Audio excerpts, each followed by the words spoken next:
Hey guys, did everyone have like an issue with the link or it's only Steven? Okay. Hold on. Okay.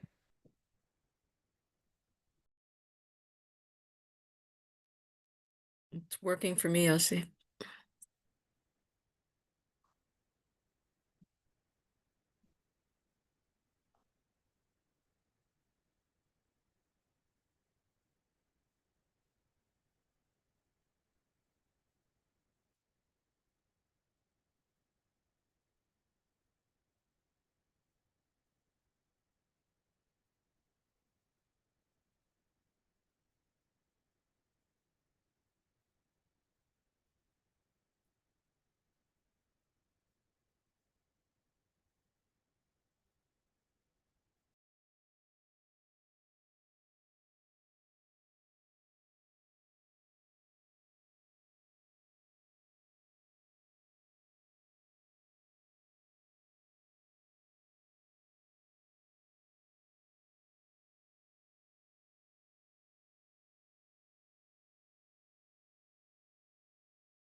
Steve, can you hear us?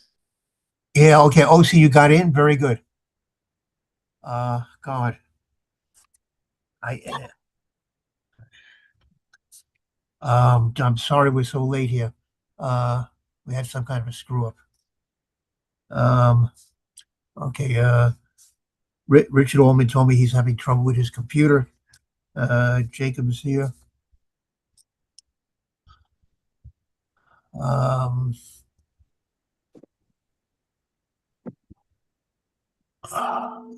was I just sent the link to Maggie, so it may take her a minute. I'm here. oh, good. Hey Maggie. Hiya. Okay, is Darley Cornel here? No. John Francis? No. Krista Woodley? Probably none of them got the link. OC, are you able to send it to the three of them?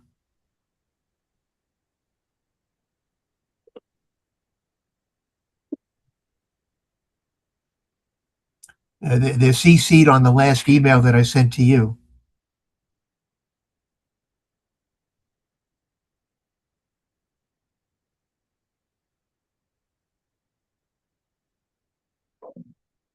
OC, can you hear me? Yeah, I can hear you. Okay.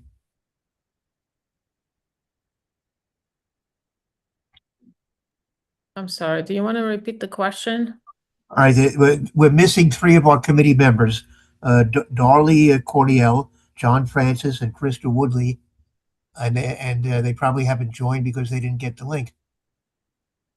So Okay. can you forward it to the three of them? Okay. They're copied on my last email to you.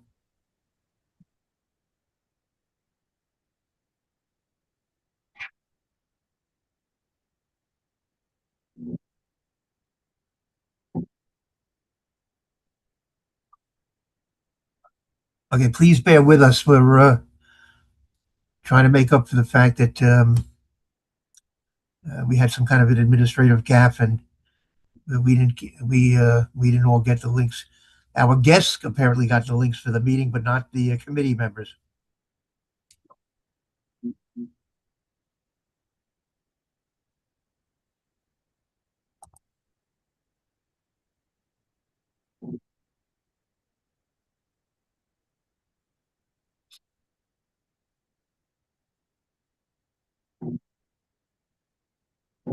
All right. So if you saw the agenda for this meeting, it's going to be somewhat shorter than originally anticipated. The initial presentation by New York Presbyterian Hospital is being postponed on probably until our April meeting because of an illness of one of our speakers isn't able to be here. So they asked that the presentation be put off till our next meeting.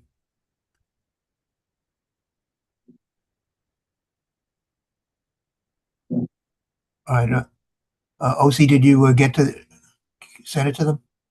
No, the screen froze on me and I can't even minimize it, so I can't see my computer other than the Zoom meeting. So I may need pass to it log along. out again. I can pass it along on the email thread. All right, Jacob, could you do that for us? And then urge them to attend, Oh, to sign in as quickly as they can.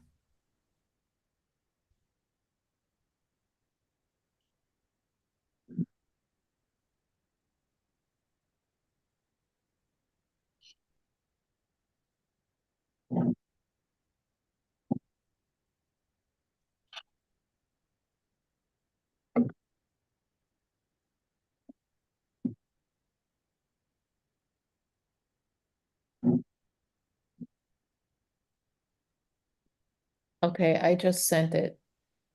Okay. Hopefully they got, did you see it, Jacob?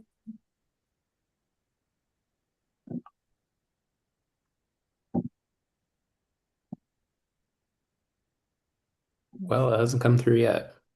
Okay. Interesting. My name is showing up here twice. Do you guys see it?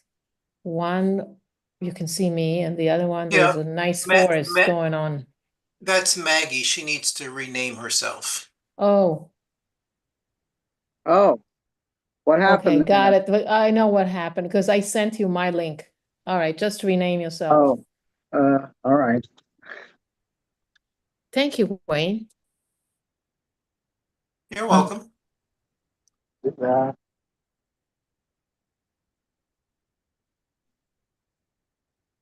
Trying to figure out how to do this.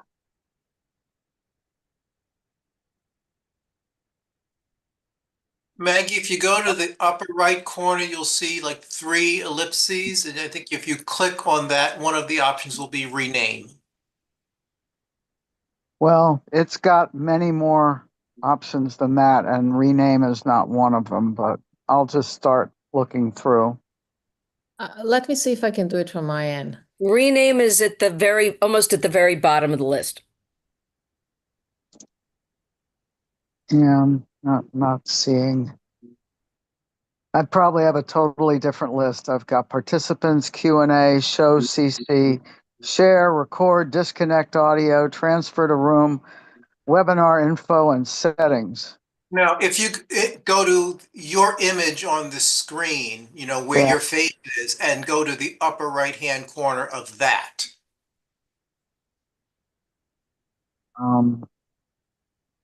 I'm on a phone. I'm not seeing. Oh, Okay, I just changed it for you. Thanks. Maggie, you good? Okay. All right. And you even spelled it correctly. Good for you. Okay. All right. Let's gosh, let's get started. I wanted to begin with the on what should be a happy note. I want to hear from the nurses from New York State Nurses Association who are finally back to work after a long strike, and I assume that they achieved a happy settlement with the New York Presbyterian Hospital. Evidently, a settlement that they liked, because I believe 93% of the nurses voted in favor of it. So we're joined by uh, two people whom we should be somewhat familiar with by now, Sophie Boland and Beth Loudon. Um, um, so Sophie and Beth, can you Hi, Rhonda here is here as well. uh, Rhonda, Rhonda Middleton Rotis? yes. Well, we can let her talk too.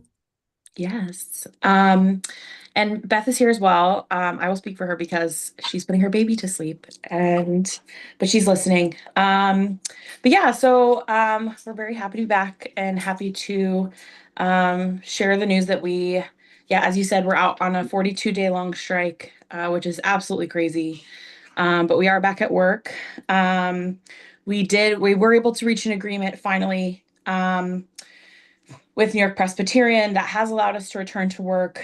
I know back sort of at the start of this, we were having issues with having the hospital agree to pay for our health benefits and not cut them. So we were able to secure benefits at no cost to the nurses and without cuts, which the strike enabled us to do.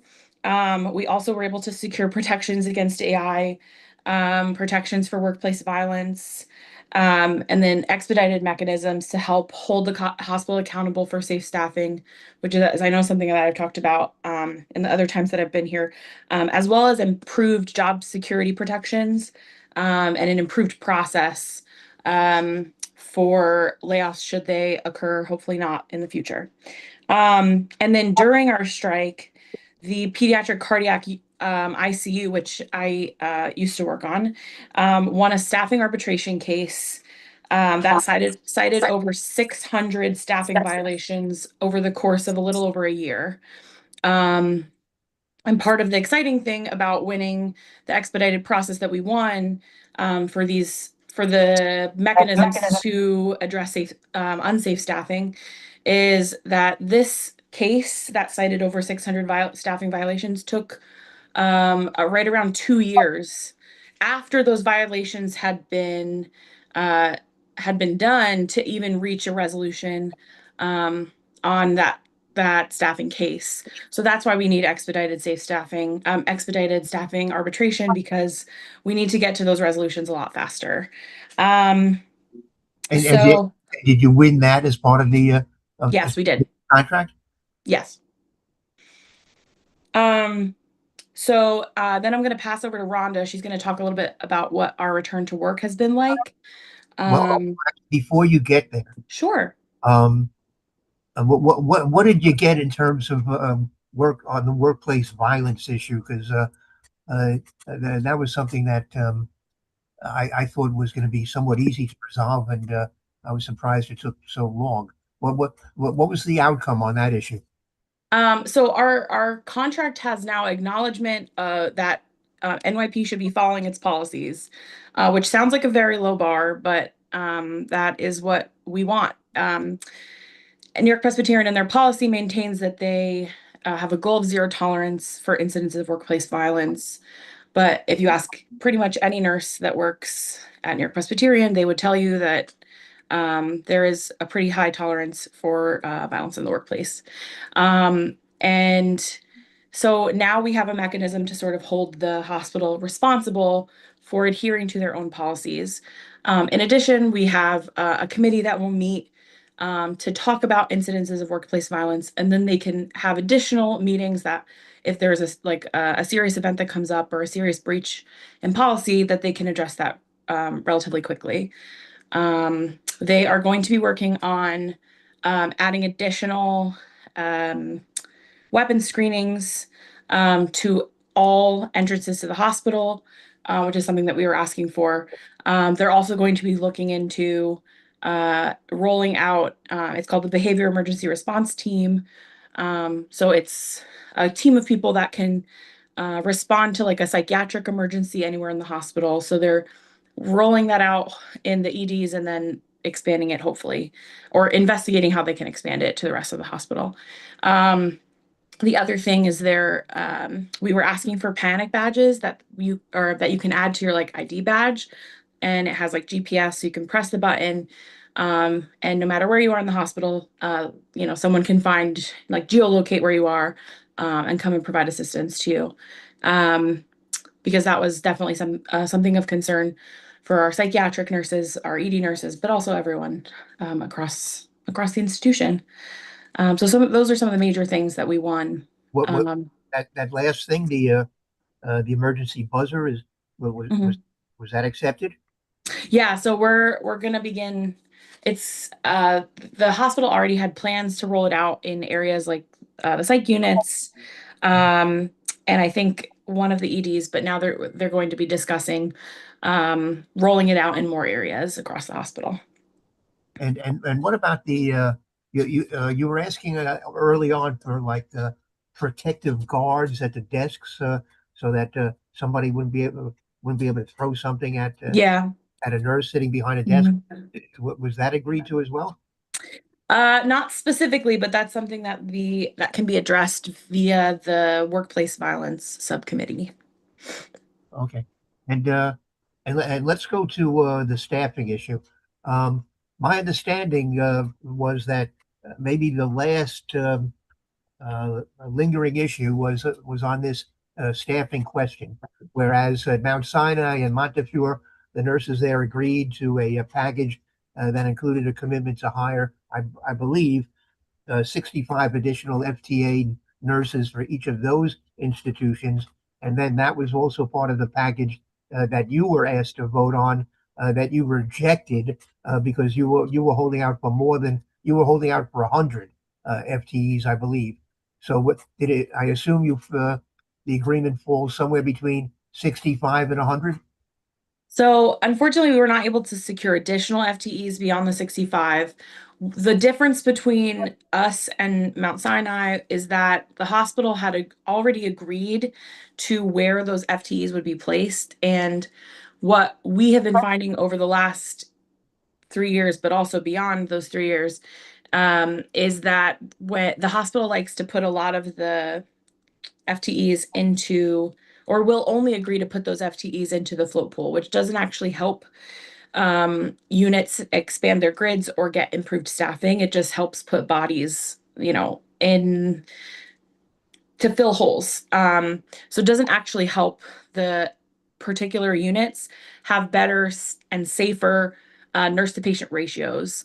And so by being out on strike longer, we were able to secure nurses in places that had critical need. For example, the EDs got additional nurses on their grids, which is it was one of our biggest issues for sure. And so the ability to sort of put the nurses exactly where we need them, as opposed to just having them all go to the float pool, was definitely really important to us. And so we were able to do that, which was great. So they'll be regularly assigned to specific units in order to fill the needs in those units. Correct. Right. And the highest priority was at the ED. Yes, that was one of our biggest area of need, as well as the cath lab, the adult cath lab.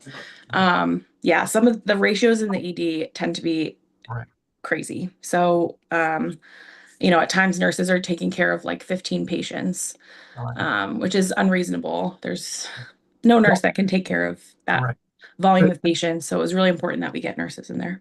All right. So you agreed to the 65 FTEs, but with a better distribution. Correct. Yep. All right. Very good. All right. So you wanted to now pass it off to Rhonda? Yes, and she's going to talk about what it's been like returning to work. Hi, guys. Good night. Hello. So we officially got our return to work date where people actually started to work last week, Thursday. We ratified the contract last week, Saturday, and it was an interesting return to work. We were the only hospital that the hospital mandated that we took a course before returning to work. So we're still going through some of that. Returning to work, we found out that some units still have the travel nurses that they brought in during that time. So it's a continued, we thought coming back it would have been a little bit more smooth sailing, or a little bit more smoother in reintroduction, but we're having some difficulties, which we already got the mediator to come back and help us with. In regards to scheduling our staff, the nurses, one of the things that we always pride ourselves in is that we had that autonomy to make sure the schedule is balanced, to make sure there's enough nurses for the shift and everybody have that work-life balance. So like little stuff like that where we came back to that was kind of been taken away, but we were able to work with the mediator and get those stuff addressed. Part of the return to work also is for us to set up some meetings within 60 to 90 days. So we have already reached out to the hospital to set up those meetings, because we definitely came back to environment, to be honest, felt a little bit retaliatory. However, I feel like the strength of the nurses, we're holding together, we're taking care of our patients because we really saw where they needed us. And we're just going to continue to, communicate with the union, come to these meetings, let you guys know what's happening in the hospital that serves this community. So it's a continued fight, and we will continue work with you guys. And we have a trip coming up next week, I think, where we're doing our meeting up for lobby day, where we're going to address some of these same stuff that was a pain point during this contract, which has to do with staffing, has to do with healthcare, because we definitely felt the importance of healthcare being on this strike without any health insurance. Nobody should go through that at all. So it's a continued fight. We're being positive, and we just want to make sure the patients are safe in this hospital, in the community. Okay, but what you're saying though is that not all of the nurses are back doing their regular duties, or they're not back in their regular positions. So everybody who is back, who could come back, is back. Like some people went on vacation, Oh yeah, but it was just interesting that we had to do a course before we a return to work course, which caused some issues because there wasn't enough course before people started.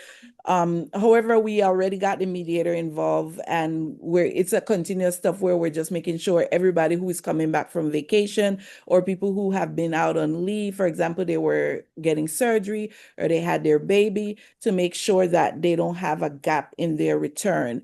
The part that I mentioned was that there are still travel nurses there, so it does cause some issues in some unit that we're keeping a close eye on to make sure it doesn't create a situation where union nurses or NYP nurses don't get pushed to the side.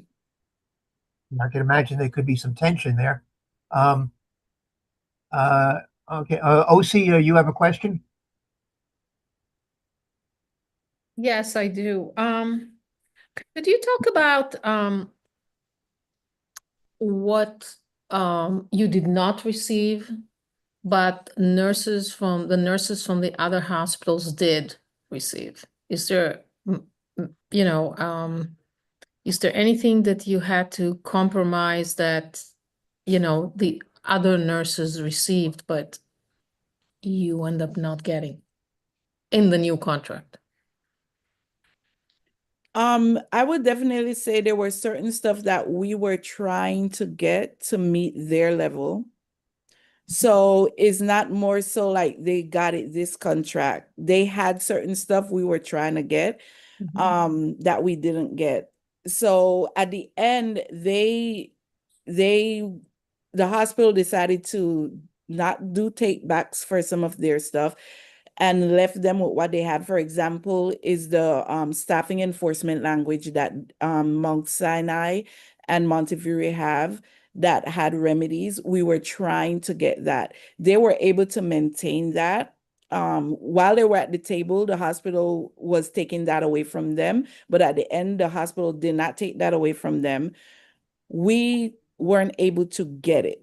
The other thing, there's like simpler stuff that we were just trying to meet them, like with tuition reimbursement. We were trying to do the industry standard of using credits and using the same amount of credits that these hospitals use, which is 18. Currently, we're at a number figure. And stuff like our charge nurse pay, we were just trying to meet them, and we didn't get that. They have those stuff already, but it's not like they want addition to it.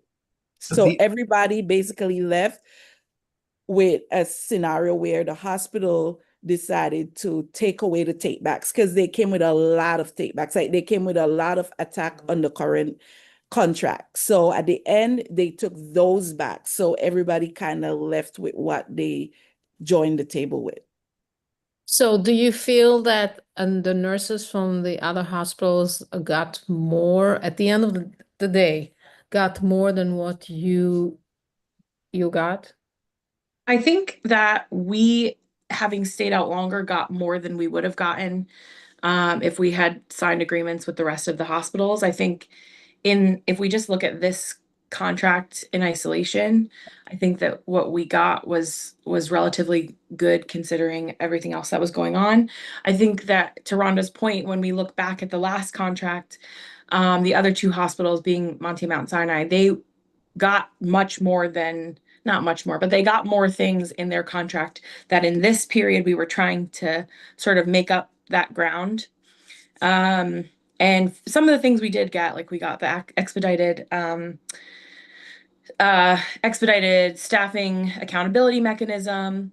We didn't get quite what their language says, but we felt like we could sign a contract having secured what we did secure. And then we were trying to like sort of meet them at the industry standard of what they got last contract, which, as Rhonda mentioned, was the tuition reimbursement. They also had some other sort of like, monetary things that we were trying to meet them at, which we weren't able to quite achieve it during this round.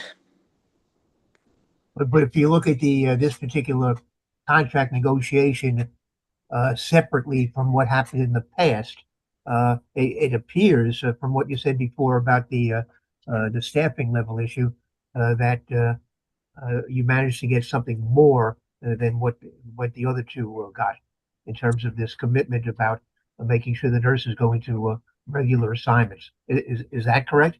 So the other hospitals were already agreeing to They that. already had that. They Yeah. were okay. We were able to win that by staying out longer. If we signed the day they signed, we wouldn't have gotten that opportunity. Because Right. that's Then- a question we get a lot. What did we gain by staying out longer? We literally gained meeting them where they were at. Which, Yeah. yeah. Okay, that's interesting. Okay. All right. Nick is also Nick. Do you have anything you want to add? No, I believe the nurses have said it all. Okay. Thank you. Oh, we would like to thank the community board for their support Yes, throughout the definitely. entire 42 days. Yeah. Definitely you guys Yeah. were like a backbone, keeping us warm, providing us the space. Yeah, it was a godsend. Yeah. Thank you so much. Well, All right, I said, giving you space for the negotiations was not really nothing. I mean, the least we could possibly do. But whoever could have imagined this was going to go on for 42 days? I believe this is the longest nurses strike in maybe New York City history. It's unbelievable to think that Yeah. that in 2026 something like this would happen. Yeah. And, I am just super grateful for your support. And I know that we'll have probably more fights in the future, and we'll continue to rely on your support and, community mobilization. All right, but once in a while, I want you to come to us with happy news. Yes. Yes, we will. Thank you guys so much. I appreciate you guys. All right, well, thank you. All right, any other committee members with any questions? All right, well, Sophie and Rhonda, glad that you're back to work, and to take care of those patients. They need you. Thank you. All right. Thank you. All right. Good luck to you. Good night. And tell Beth that we missed her. But you carried the day for her. Thank you. She's here listening. Her Good. baby's going to sleep. Good. Well, that's important. Okay. All right. Thank you all. All right. Next on the agenda, we started this discussion at our last meeting concerning the city's solid waste management plan. We have Maggie Clark, the chair of the Long Range Planning Committee for the Manhattan Solid Waste Advisory Board. Maggie? Yes. You're in the middle of a forest. Do you have a do you have a presentation for us about the solid waste management plan? Well, I gave the presentation last time, Oh, okay.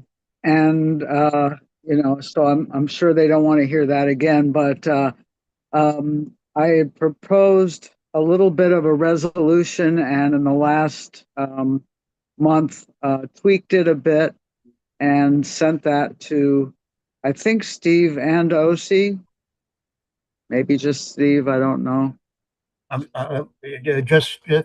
Just Steve, what? That I sent the last version of the resolution.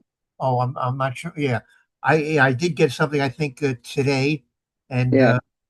I did a little bit of work on it, and then at the last, just before this meeting began, I sent it out to the committee members. Jacob, do you have it? Can you put it on the screen? I don't have it, Steve. No. Okay. I think I sent it to you just before 7 o'clock. It's the subject heading is Oh, sorry, I got it. Hold on. OC, can you promote me to like a co-host? Or wait, can I share my screen already? Hold on. Sorry, I get so confused sometimes with permissions. Here you go. Can you guys see that? yeah, very good. Okay. Bigger. I don't know that I can make it much bigger. Oh, how's that? That's good. Oh, even better. Good. Yeah, I'm gonna turn this sideways. Yeah, that's better.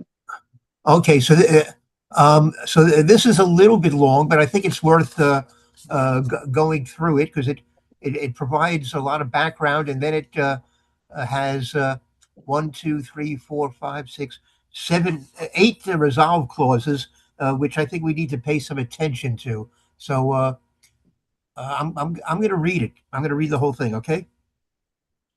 All right. So it begins, whereas New York City is required to submit a 10-year solid waste management plan to the New York State Department of Environmental Conservation, outlining a 10-year strategy to reduce disposal through waste prevention, reuse, recycling, composting, and other organics management in a detailed, concrete, and realistic as possible.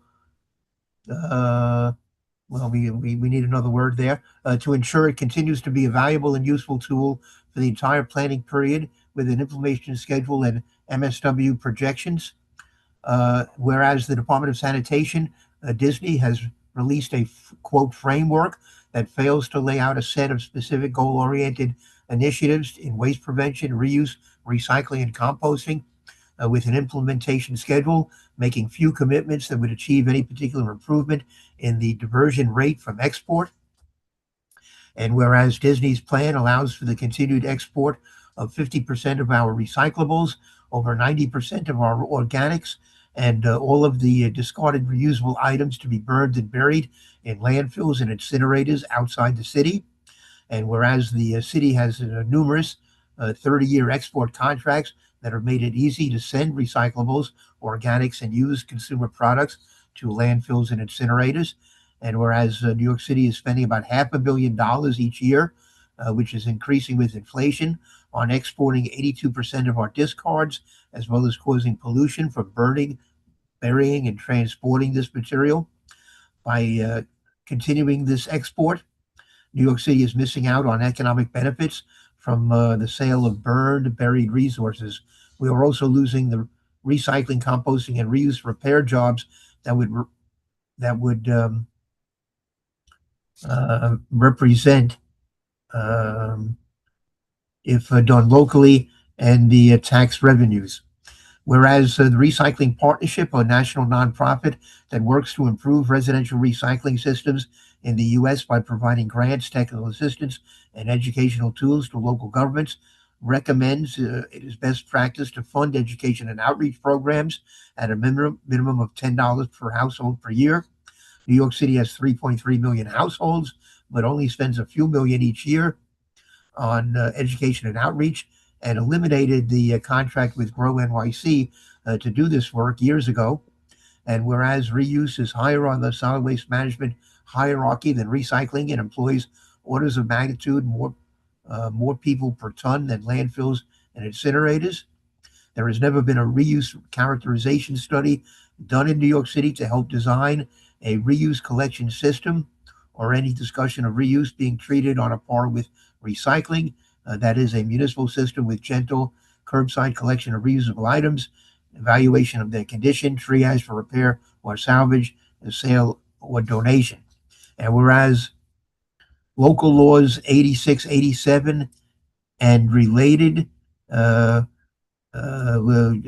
we need to clarify what that means, of 2023 require no landfilling or incineration of New York City's recyclables or organics, require that no landfilling or incineration of New York City's recycling or organics can occur after 2030. If New York City did not export, burn, bury any of our recyclables and organics, it would achieve a 70% diversion rate. And whereas New York City has for 33 years systematically underfunded studies, pilots, educational materials, and outreach approaches designed to understand what motivates and successfully encourages different types of New Yorkers across the city to participate in recycling. And so diversion rates from export have been stagnant, under 20%. In Washington Heights Inwood, the diversion rate was 17.1% in June of 2025, the most recent available data. And whereas the State Climate Leadership and Community Protection Act sets out carbon emissions requirements and states that waste management is a significant contributor, quote, the waste sector must contribute to the state's legally binding goals, a 40% reduction in emissions by 2030 and 85% by 2050 from 1990 levels. And whereas municipal composting only takes place near the old Fresh Kills landfill and only for Staten Island generated food and yard waste, Staten Island does not want to receive materials from other boroughs, so food scraps from elsewhere are mixed with contaminated sewage sludge and co-digested at a facility in Brooklyn. And whereas the Manhattan Solid Waste Advisory Board, Ms. Swab, one of the borough swabs established by the original recycling law, Local Law 19 of 1989, to advise the city on how to increase participation by residents, is writing its third zero waste plan for the city, having worked with other swabs and environmental groups to produce previous and alternative plans. Recycle First in 1991 and Reaching for Zero in 2024. Bob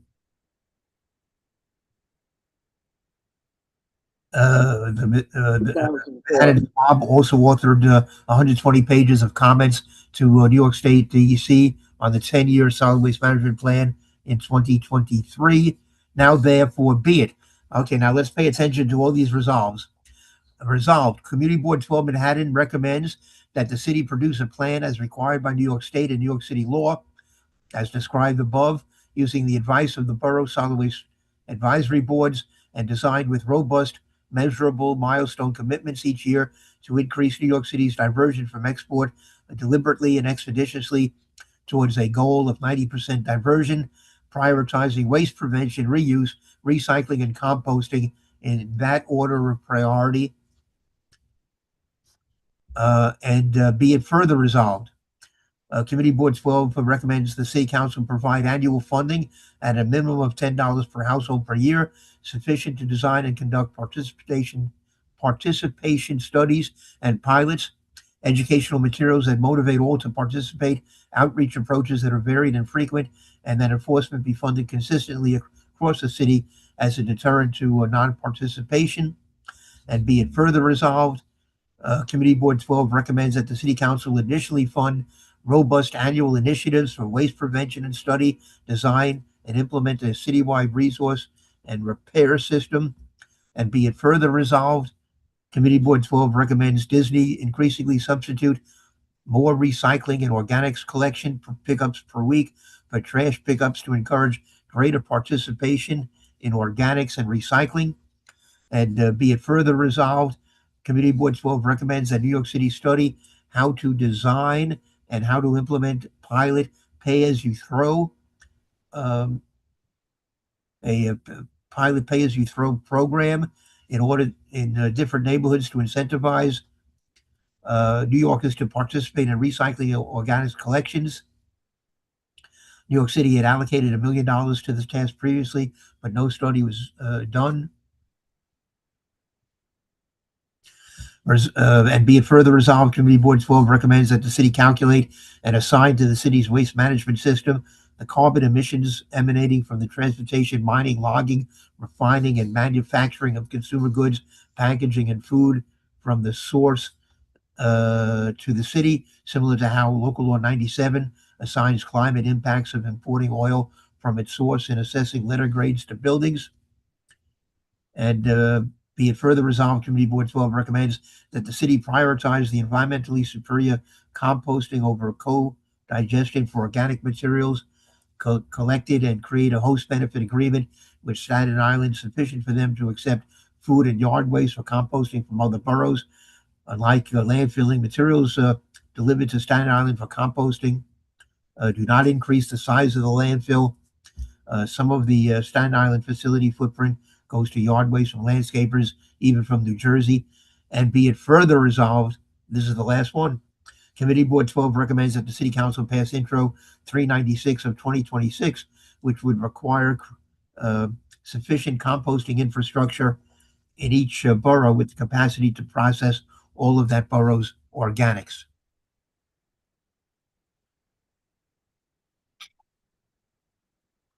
I can lead off the discussion if we don't have any further any questions or comments from the other committee members.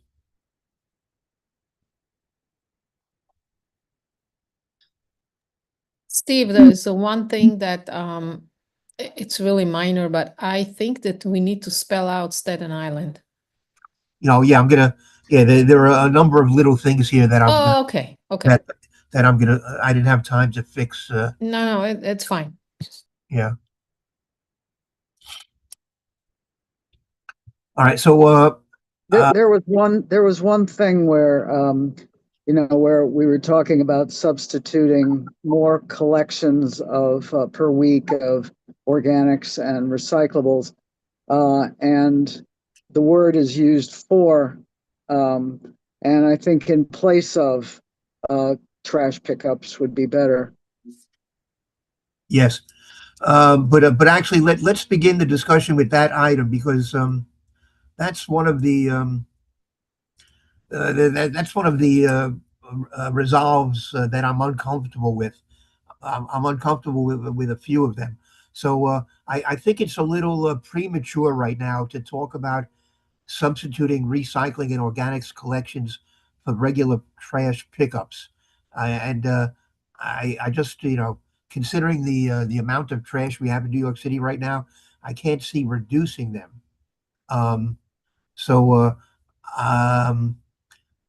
would rephrase this thing.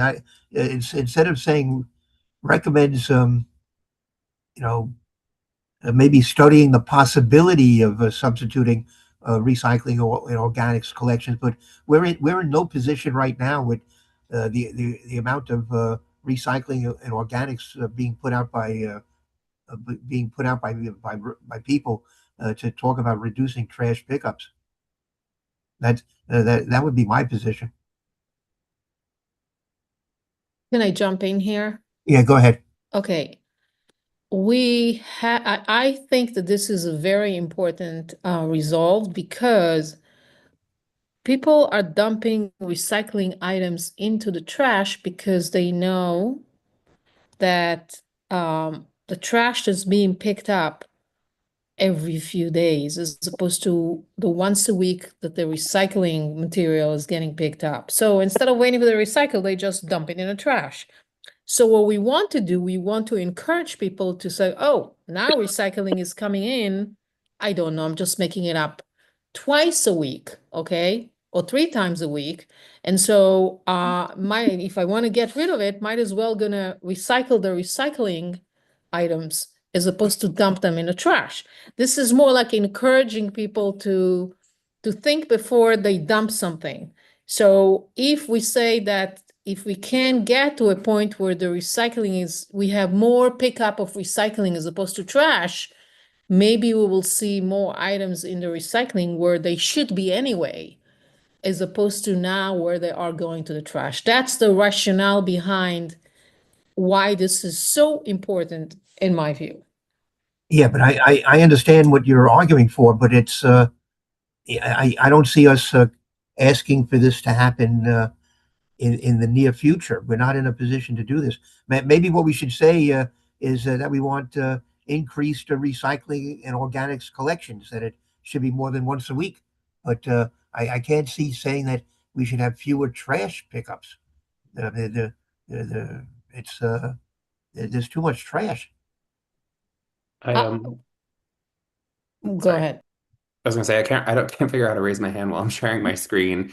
I hear the point being made by the resolution and your point, OC, but I kind of agree with Steve on this one where I'm not sure that saying adding one in place of the other necessarily encourages people to recycle more. I mean, if we make it easier for them to do, certainly yes, but I think most people probably just put their recycling where it's supposed to go and they don't really think about the pickup or how that's done. Building managers maybe. But that's just my opinion. So I kind of agree that maybe instead of like saying substituting these for trash pickups, just the notion of increasing them generally.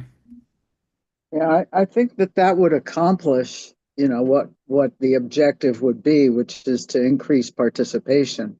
Yes, It would also, in the short run, increase, expenditure for the extra runs by, the recycling trucks.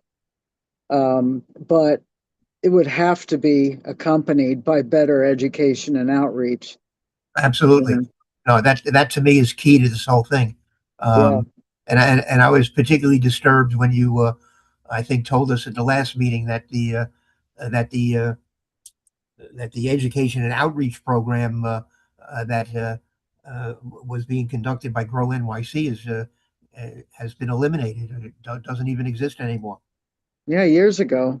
Yeah, yeah. So that I wrote that into the resolution because I wanted to reinforce that point. So I think we have a consensus here that we're going to say that we recommend increasing the recycling and organics collections to encourage greater participation. Okay, so on the next one is a really controversial issue, and I don't know whether we want to we want to stick our noses into this one, but to say that we should have a pilot program where people would be charged by the amount of garbage they throw out is first of all, it's going to be extremely difficult to implement. Especially in apartment buildings where you have to somehow be able to calculate how much garbage each individual tenant is throwing down the chute or something. So well, let me just finish, Maggie. And at a time when people are talking about affordability and not wanting to charge people for things. Implementing a program like this, I think I don't think this is I don't think this is the right time to be talking about charging people for their garbage. All right. So there are a whole bunch of misconceptions that have been thrown around about pay as you throw, which have to be explained. And by the way, I was not, the bullet point there is to ask for a study, right? It's not asking to roll out the program.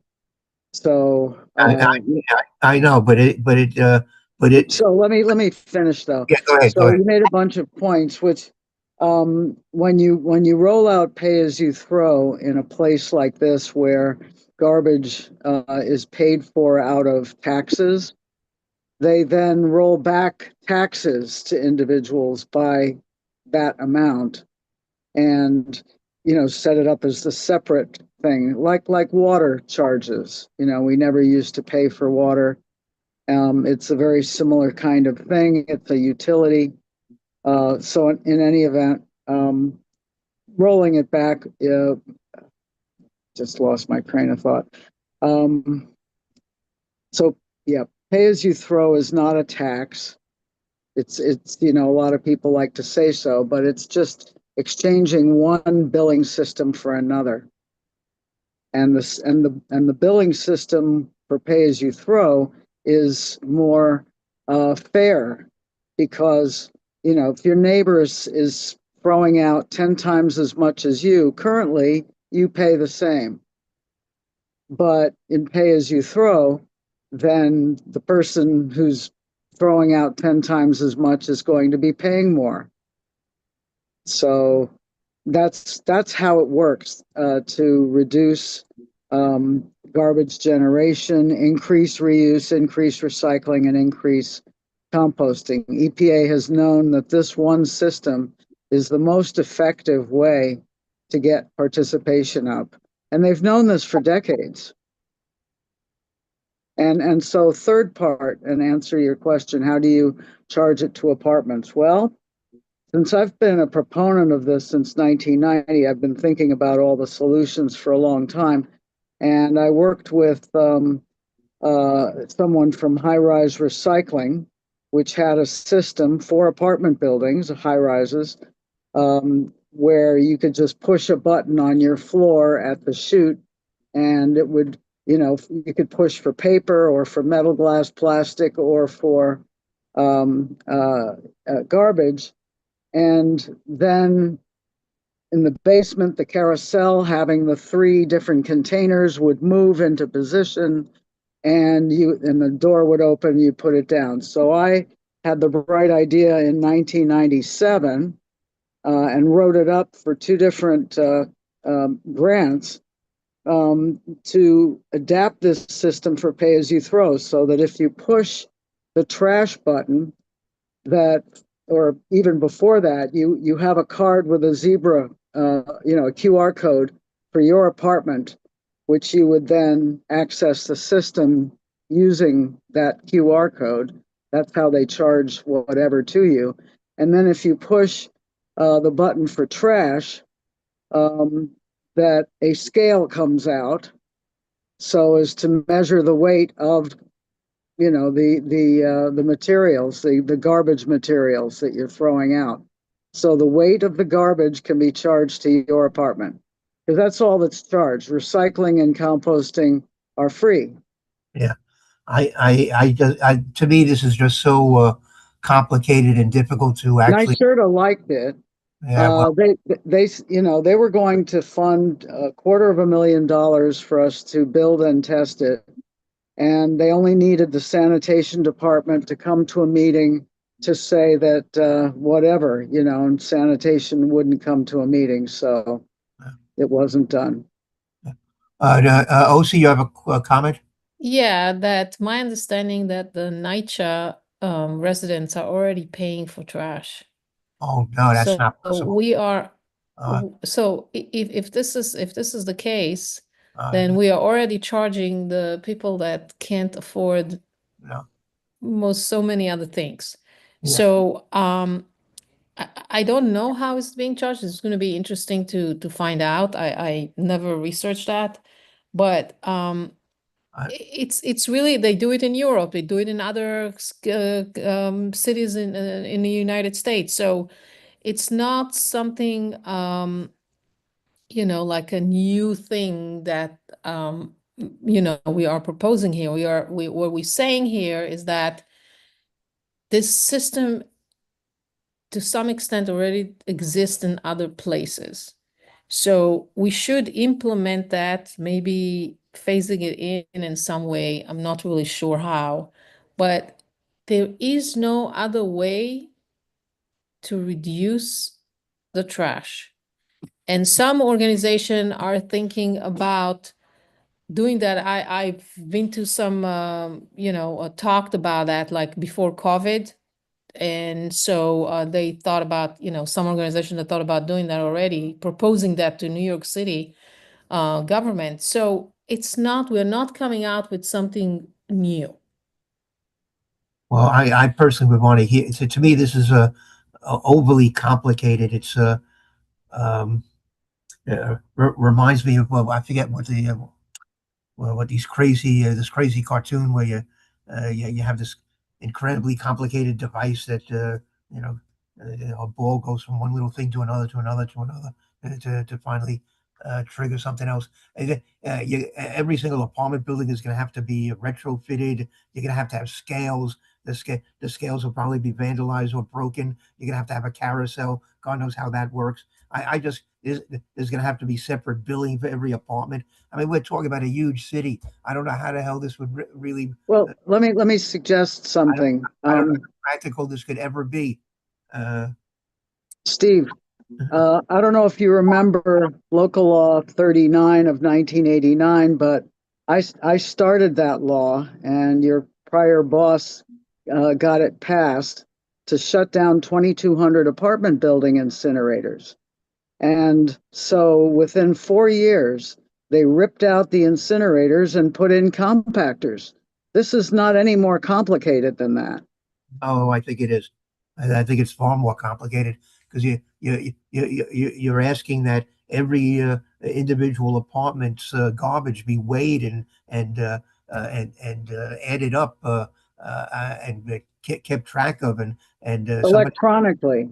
Somebody's gonna have to bill them for send out a bill for it. I mean, I'm just not comfortable suggesting that we support this thing. I mean, I don't know where. Darley's with us. Great. Yeah, Darley, you have a comment on this? Yes, I'm very confused also on how this process may work, because I think of my building, for instance, a building that is pre-war, that the incinerator is really a one shot down all the way to the trash. So Maggie, if you know of a building that has done it, at least in New York City, this building, for instance, has 250 something units, right? All our collection is based on, the building is subdivided, building 50, building 70, building whatever, and each building has its own place to collect the garbage in general, whether it's compost, recycling, or just the regular thing. So how do you, and I would say each floor has about 4 or 5 apartments, I can't remember. So how exactly you envision that happening? Because I keep trying to think about how that would look like in my building or even in my floor. And I can't see, and there with Steve. And then I think on a building that is so old as mine, for instance, what are the requirements to implement a system like that? What is the investment required not only by the city, but also by the tenants of those buildings? So I just want to have a better sense of how does that work?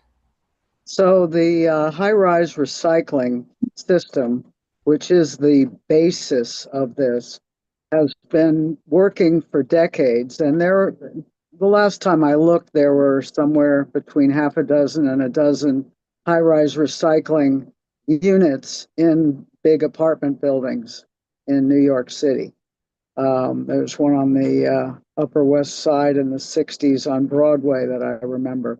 Anyway, so that technology has been used by high-rise recycling for a long time. They're still in business. They're still putting these things up. And so we're talking about a small retrofit to that system. Which is to read a QR code on every floor. When you open up the door to where the chute is, have, something that you have to, put the card up just to access the system. And the other thing is in the basement, just above where all of the containers are on the Lazy Susan, there's a scale, which is connected to a computer, which is probably smaller than a cell phone, to gather the data, right? It would gather who accessed the system and how much weight of garbage just came down. And then if you didn't want to put garbage in, if you had recyclables, you'd push those buttons, and the turntable at the bottom would shift so that it would accept that. And that's free, as I mentioned. And so what if you wanted to get around having to pay for your garbage and even though you're throwing garbage, you hit the button for recycling. Well, yeah. I hate to say it, maybe there have to be cameras or something. I'm not sure how you exactly work that out. You know, if I imagine, yeah, I just thought of a solution. You know, electronics are great. You know, you could program them to do anything, and you could program such a system to have the time that it was accessed, right? So this apartment accessed the system at this time and pressed this button, you know, and anyway, that there could be a photograph taken. Anyway, that I haven't really thought about this in advance, and this doesn't have to be part. I mean, this should be part of a study, but that's all that this is asking for in the resolved is to study this. You know, Austin, Texas has been using this for like 20 years. San Francisco uses it. Seattle uses it. You know, thousands of communities have. All right, Jacob, you have you have a comment or question? Comment, which is to say that funny enough, now I hear the spirit of what you're saying, Steve, but I agree with OC and Maggie on this. I actually think that this is a good thing to include in the resolution. While I hear, the concern and the questions around what would this look like or how would this work, that's exactly what this portion of the resolution is meant to address, is what would this look like? How would it work? What would it cost? And maybe on the affordability front, we can specify in this portion of the resolution that not just looking into studying how it would work or be implemented, but also the impact on affordability to New Yorkers, to just include that concern as well. I suspect, though, I don't know, if I weighed out my trash and I paid for it, it would probably be less than what I pay in taxes for trash right now. I bet. And I think once you explain that math, it starts to make more sense. But that study could do that, And then one question too is that this portion of the resolution notes that the city previously allocated $1 million toward the task. Was the task to conduct a study and that wasn't done? Okay, then I think we should delineate that very clearly, that $1 million was allocated to a study for this purpose and not conducted. Yeah. Okay. And that All was several years ago, so, inflation. All right, so let's wrap up the discussion on this point. Darlie, did you have something more to say? No, that's okay. I don't want to extend the conversation on this one. Well, Thank you. okay. Do you think we should? You think we should include this clause in the resolution or not? I think we should, just because I agree with Jacob in the sense that it would be great to do the study to see where we can go. All right. And how that looks like.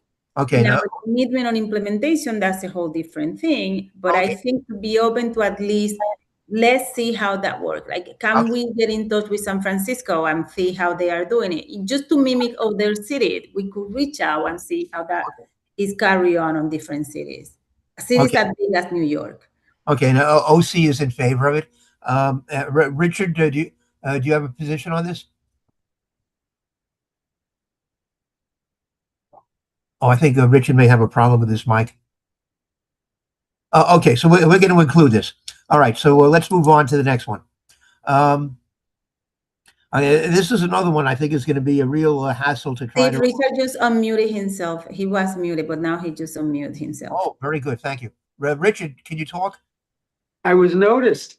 I was caught. Yeah. Support. Okay, very good. Okay, I'm outvoted 4-1. Okay. On the next one, which I think is also going to be very, very difficult to implement. Can you put this one on the screen, Jacob? It's the third from the bottom.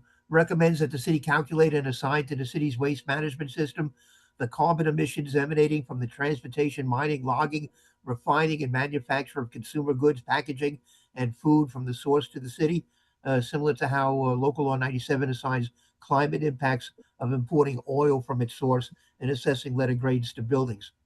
I mean, I think it's much easier to just look at oil that's just one item. But now we're talking about all kinds of consumer goods and packaging and food. I mean, this is this is a job that would take centuries to finish, I think. I don't know. What do people feel about this one?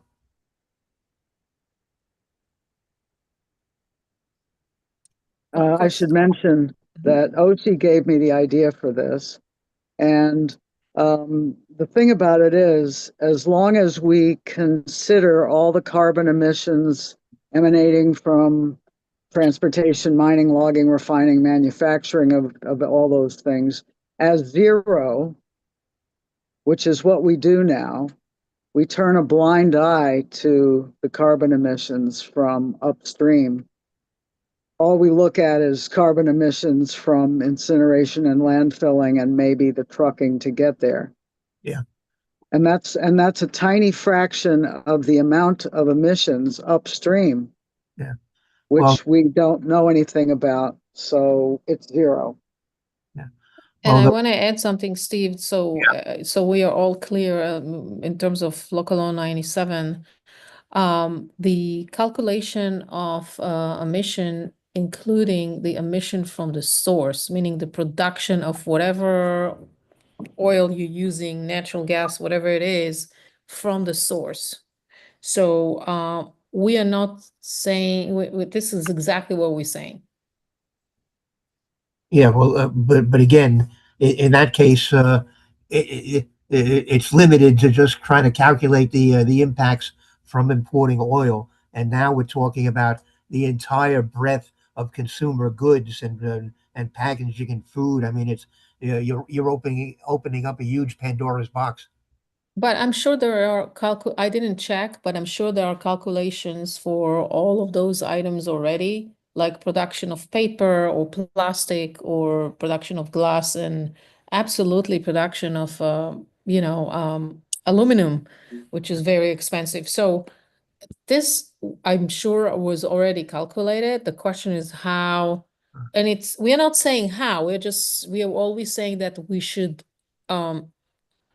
include the calculation of emission from the source.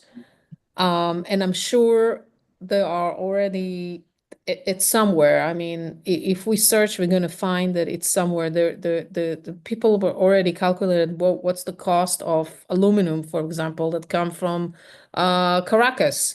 So it's there. It's just a question of putting the number, and we're not to that point. We're not putting the number to it. We're just saying that that's a good idea to follow what we call nowadays, right now, we call them externalities, and they should be included. All right, Darlie, is your hand up on this one? Yes, it is. Thank you, Steve.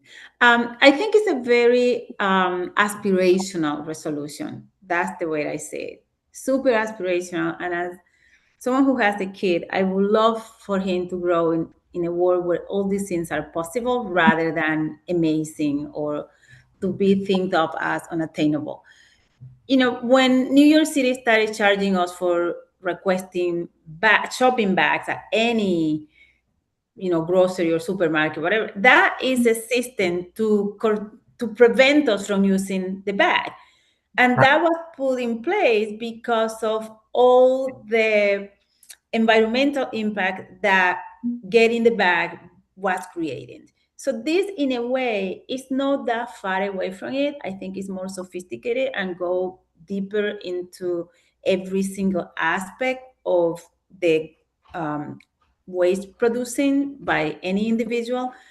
So I don't know whether that will be implemented, but I think that we need, I would love to believe that we can be aspirational and think of things that in, I don't know, 20 years from now, it's frightening when I say that there is this culture in the park right across from my building. There is this culture is called the raft, and it's people trying to get away from water. And the concoction of it is that all that is the area where the park is will be underwater by 2050. That is 24 years from now. And that is all the way from Riverbank. I guess my park is Washington Park.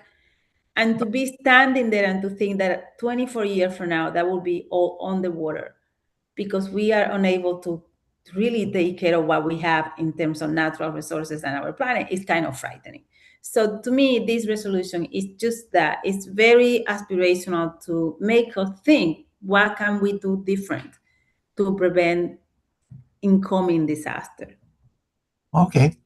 All right. I can, that's a valid point. Jacob and Richard, do you want to chime in on this? Nothing to add at this time. Jacob? Yeah, I don't think this is overly prescriptive in how it recommends the city go about these calculations. So to OC's point, there may be a lot of existing data the city can leverage already. We're not asking somebody to go out there and figure out how to measure all this. I think it leaves open to interpretation how to go about that. So I'm okay with it. All right. Well, I obviously read it differently, but okay, I'm outvoted again. Okay. One last one. I'm going to try this one. The last two resolve clauses, as far as I'm concerned, are contradict each other. So in the first one here, we're saying that we should enter into a benefit agreement with Staten Island to get them to agree to accept food and yard waste from the other boroughs. Let me tell you, from my experience and dealing with this issue for years, that is never going to happen. Staten Island has taken a very rigid position. They do, after decades of dealing with the Fresh Kills landfill, they do not want to hear about any waste coming to them from any other borough. That to me is a complete non-starter, and it just isn't worth trying to raise that issue. What is a more reasonable position is the next resolved that says that we should have composting infrastructure in each borough. Basically, each borough should take care of its own organics. That, I think, is a much more reasonable position rather than trying to get Staten Island to agree to accept our food waste. So I would really like to eliminate that next to last resolved and just go with the last one. Steve, can I just add that actually food waste, as the process of the food, the end results of the food waste is compost. Yes. And compost is important. So it's like almost, I don't want to say commodity, but maybe it is. I don't know. But it just, it's something that we are gonna use. It's not, we're just. No, absolutely. No, there's a legitimate reason to try to encourage people to do composting, and because there is a net gain. There's a value that comes out of the compost. But trying to get Staten Island to take our stuff and to do a citywide composting program on Staten Island, it is, you're barking up the wrong tree, so to speak. It'll never happen, and it's. I would like to have a resolution that is at least, make some sense on a practical level. So, but the next resolve clause deals with that question. It says each borough should have its own composting site, and so that I would like to push that one instead of the Staten Island one. So, do I have an agreement on this one at least? Darley? Yes, absolutely. I completely agree with you. Each borough should develop a system to, Okay. deal right. with their own garbage. Good. So now I like you again. OC.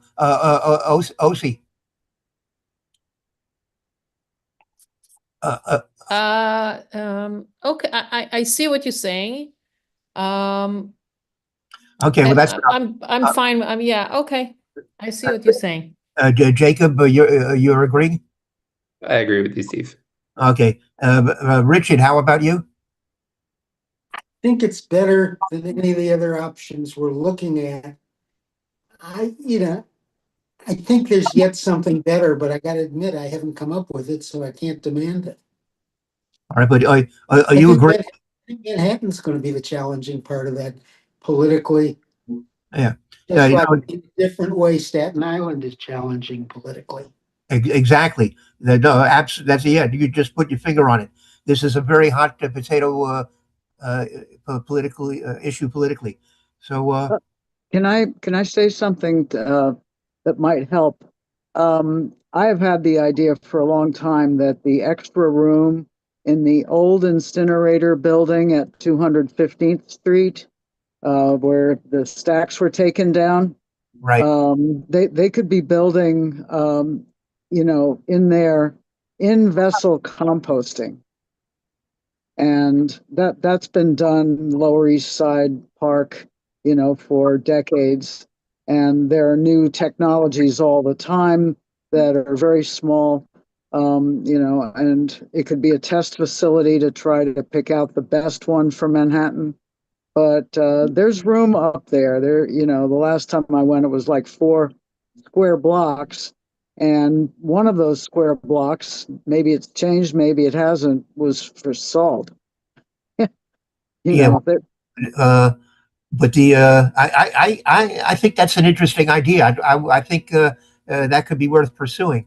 But and I think it should be tied to my understanding is that those garages are in use, but they're in use by and we've raised this issue a number of times at this committee. They're in use by districts from either the Upper East Side or from the Bronx. The trucks that and are Queens. I eh, saw a truck with Q1 on it really. recently. Well, that's incredible. I mean, we're getting we're housing trucks that should not be in our district, and Right. if we can finally get those trucks out of our district, uh, we would have an opportunity to use those garages for maybe this purpose that you just mentioned. So Maybe the committee could have a tour and yeah, I could tag along. I like that idea. Yes, I love that idea. I like that idea. And I'm going to try to get. I have to get a hold of the district superintendent up there anyway. I'm going to ask him if that's possible. Thank you. That's a good idea. All right. So I think we have a slightly amended resolution. Do I hear a motion on whether or not to adopt it as amended? Motion to adopt the resolution as amended. Is there a second? Second. Ms. Corneal seconds. All those in favor, please indicate by raising your hands. Can anybody see Jacob? Yes. He is raising his Sorry, I'm hand. raising my hand. I'm also trying to write the minutes. Oh, very good. Okay. Okay. So it's the vote by the committee members is 5-0, no abstentions. We don't have any other board members with us. We do have some members of the public who are entitled to a vote in this case. So we have, if you choose to vote, we have Pauline, we have Diana, we have Diego, we have Julio, and we have Maggie Clark. Does any Maggie, you wish to vote, I assume? Yes. Are you in favor of this resolution Yes, I am in favor. as amended? As amended. Any of the other people wish to vote?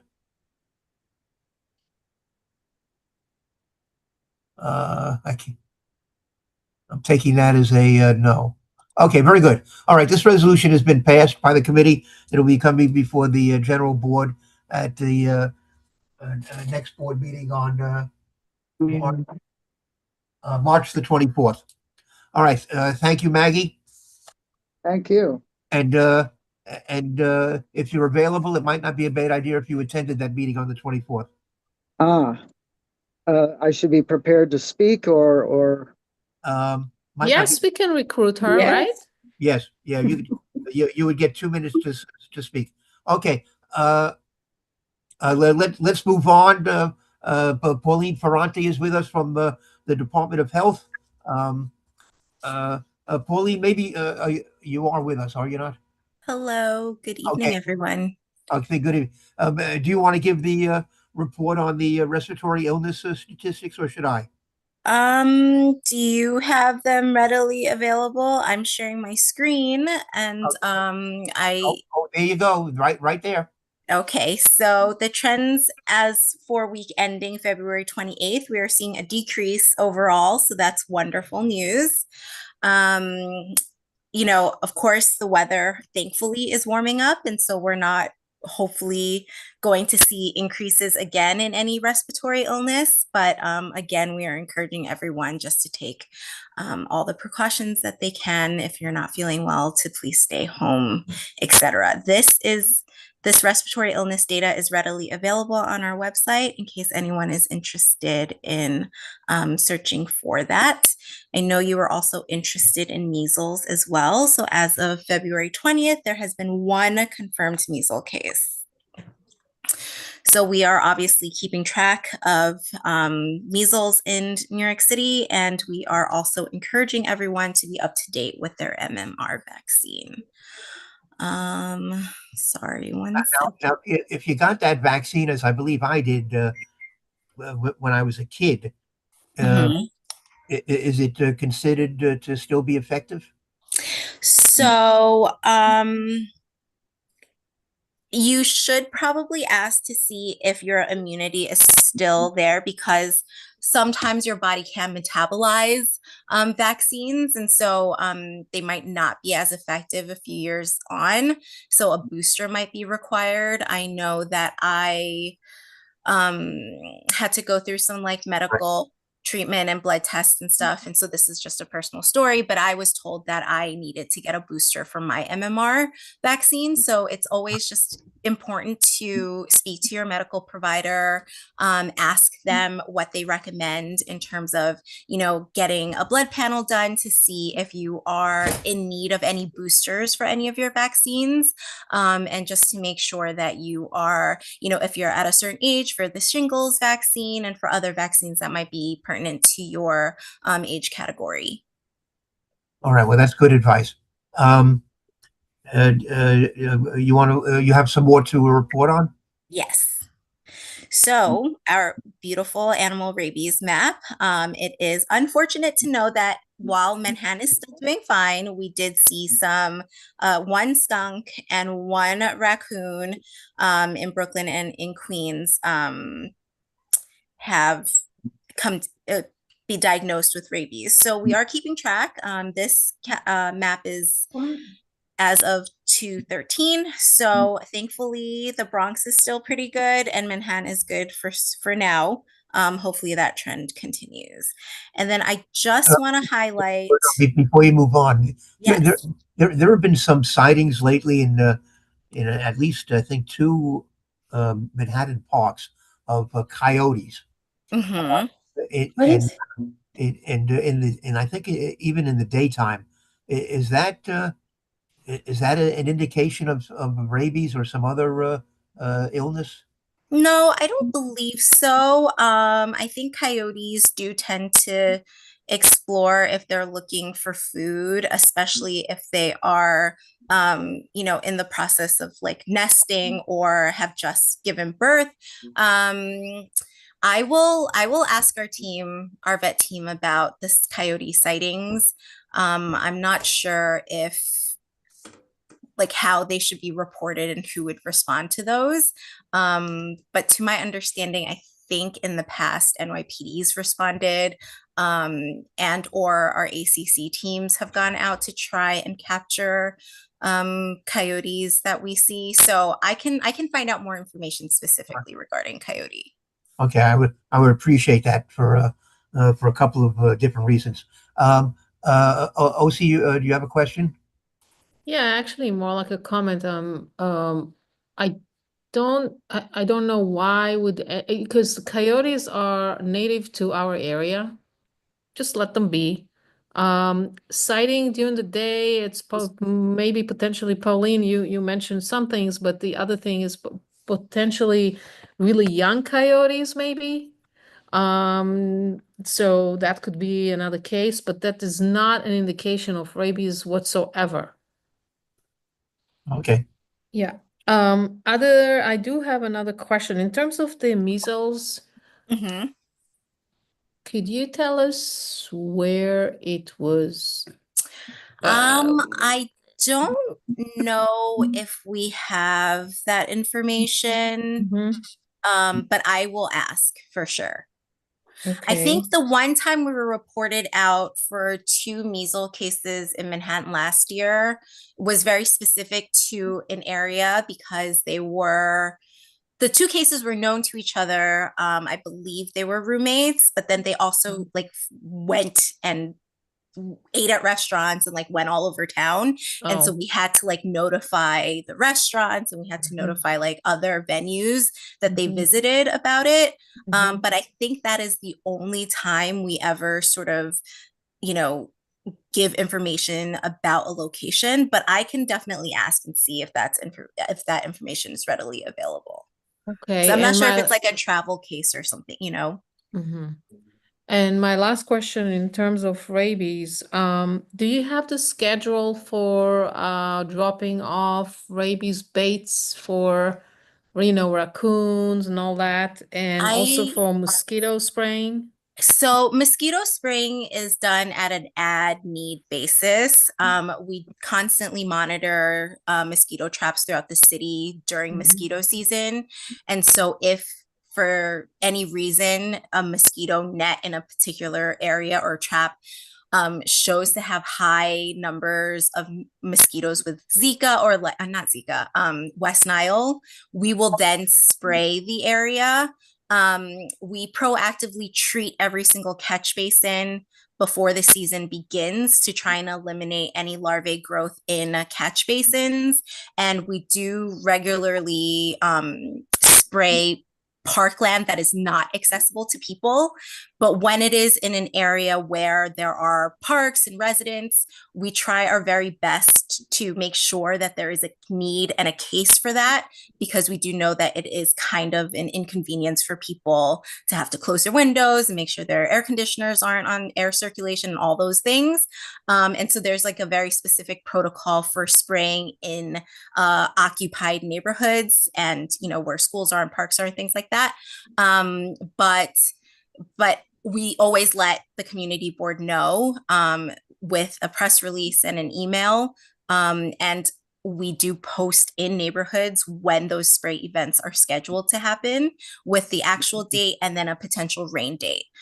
With regards to the rabies packet dropping, I don't know if we have a set schedule in mind, but I will check in with our team to see when that happens. And of course, when we do drop those rabies packets, we also notify the community, especially since, there are a lot of dog owners and we don't want dogs picking them up, even though it's not toxic to dogs. It's just, we want the raccoons to get them. So, but I'll definitely ask and see if there is like a scheduled list of events for the rabies vaccination drops. Okay, great. If you can let us know, that would be great. Okay, I mean, will like do. if there is a date. Thank you. Yeah, sure. Yeah, very good. But I think we interrupted you earlier. You had something more you wanted to report on? Oh, no, I just wanted to again highlight our website with our press releases. We've come out with some pretty interesting things. There's a first of a kind New York Health Department study that highlights racial and ethnic inequities among the health of New Yorkers. So I think that's like potentially really interesting to folks, especially in your board. I know you guys like to read all sorts of studies and things like that. And then also we have like a press release about the flu cases that were happening during virus season. So that's something I know that you are very interested in as well, Steve. But also we are launching a tobacco campaign. So we are trying to help New Yorkers quit smoking. Again, it's the beginning of the year. We really want people to stay focused on their goals, if that's the goal for the new year, to quit smoking. So offering resources around that as well. And then the mayor has announced, obviously a lot of investment in, prenatal mental health for families, and obviously affordability and childcare for New Yorkers throughout the city. And I think the new commissioner, Dr. Alistair Martin, he is very keen on making sure that health equity is a priority for the agency and focusing on affordability as well. So those are all the things that we have on our website. Highly encourage everyone to utilize it. Also, Steve, good news. We do plan on sharing information about the community health profiles sometime this year, hopefully in the next couple of months. So please be on the lookout for that, but you will be the first person that I notify when they are ready to be released. I think they're just working out some minor details on like the website and how to access the information, because they've changed it from the actual booklets to it being more of a web-based search site. So I think they're just working some things out. But once it's all ready to go, I will definitely let you know. Well, it would be great to have the up-to-date information about the health status and all those health indicators all in one place. It's a very useful document for us to have. So thank you for that. And is there any news about the exterior work that was to be done at the health department facility on 168th Street of Broadway? You know, I think now that that building has been turned over, I don't know whether or not our team has been getting any updates on it, but I can check with, I believe it was a DDC project. Yeah. But let me just double check with our facilities team. Right. I will check with them and provide you an update. Was it turned over to the medical center or to Columbia? I believe that's the case. I don't know if it actually happened just yet. Let me find out the details. And then I will ask about the facade work that is supposed to be done. Yeah, but we need to know the actual status of the building itself. Yeah. That's an important development. All right, OC, is that a new hand or an old one? Old? Sorry, that's an old one. Yeah, okay. All right, very good. Thank you once again, Pauline. Thank you.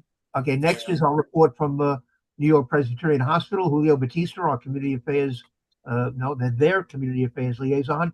Julio? Hi, thank you, Steve. Hi. Hi, everyone. First of all, let me apologize for the issue that we had today with the presentation. As Steve mentioned, one of the vice president who was scheduled to present took ill this morning and could not present. So I do appreciate perhaps finding time again, perhaps in April or May, for the team to come and actually present.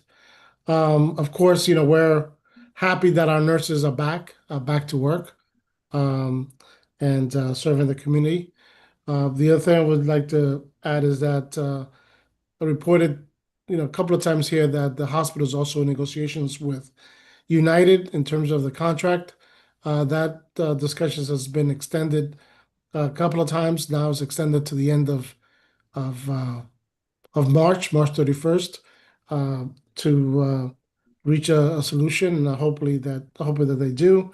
Otherwise, patients who are under United will be out of network. So, but they're working on that, and hopefully before after this, by the end of this month, we'll come up to some sort of resolution to those negotiations. Just a couple of other things I'd like to just highlight. I shared, Stephen, thank you for asking the board to share with the community the upcoming spring pediatric asthma workshops that are going to be taking place.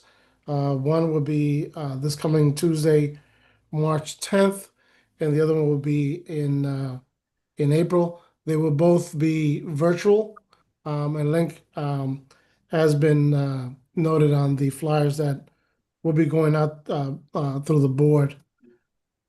The other thing I'd just like to bring, highlight is that the Department of Community Population Health is working on presenting a strategic fundraising workshop for local not-for-profits who are interested in learning about how you sort of find grants, proposals, how to submit proposals. And that will be an in-person event on Friday, March 20th, in the morning from 10:30 to 12:30 at the Allen Hospital. And I will share that with the link with the board as well. I did not send this morning to Steve, but I will tonight. Again, it really asks local CBOs who are interested in learning about fundraising, how to find them, and how to really apply. Will be a hands-on workshop. So I think it'll be a great opportunity for some of our local not-for-profits to understand, how to do that. So that's it. Nothing else to report, Steve. Well, would you know whether the hospital is experiencing the same decrease in respiratory illnesses as indicated by the health department data? I would like to check. I mean, I asked again for, we do have a database, not a database, a dashboard with the information. I did ask them this morning. I did get back. I did not get a chance to look at it because there were some sort of issues with it, and has been sort of the same thing for the last couple of months where the information has not been really updated. All right. Well, if you can get a hold of it and send it to us, we could maybe still include it in the minutes of the meeting. Sure, I'll do that. All right, thank you. All right, any questions for Julio? Apparently not. Okay. And next is our report from the Columbia University Irving Medical Center. Diego Quintuna, Community Affairs Coordinator. Diego, are you still with us? Hear me? Yes. Very good. Go ahead, Diego. Okay, perfect. Good evening, everyone. So this is our report. So I'm starting up with the research. The first one is, can laughter help your heart?